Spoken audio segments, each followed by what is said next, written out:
வணக்கம். இன்னைக்கு இட்லி 65 எப்படி செய்யறதுன்னு பார்க்கலாம். வீட்டில் இட்லி மீந்துச்சுன்னா கவலைப்பட தேவையில்ல. இந்த மாதிரி செஞ்சு கொடுத்துருங்க. குட்டீஸ்லாம் நல்லா விரும்பி சாப்பிடுவாங்க.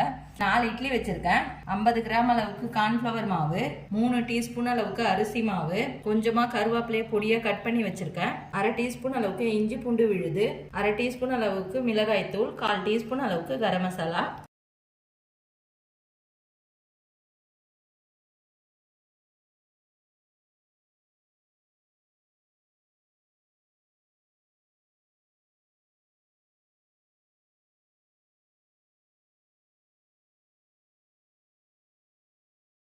கால் டீஸ்பூன் அளவுக்கு சால்ட்டு சேர்த்துக்கிறேன்.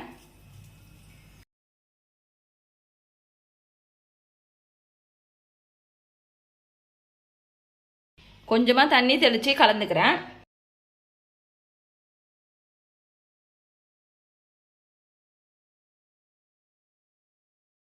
இந்த அளவுக்கு உதிரி பதமாவே கலந்து வச்சுக்கோங்க. இப்போ எண்ணெயில் போட்டு பொரிச்சு எடுத்துக்கலாம். இந்த அளவுக்கு கிறிஸ்பியா வந்த பிறகு இப்போ எடுத்துடலாம்.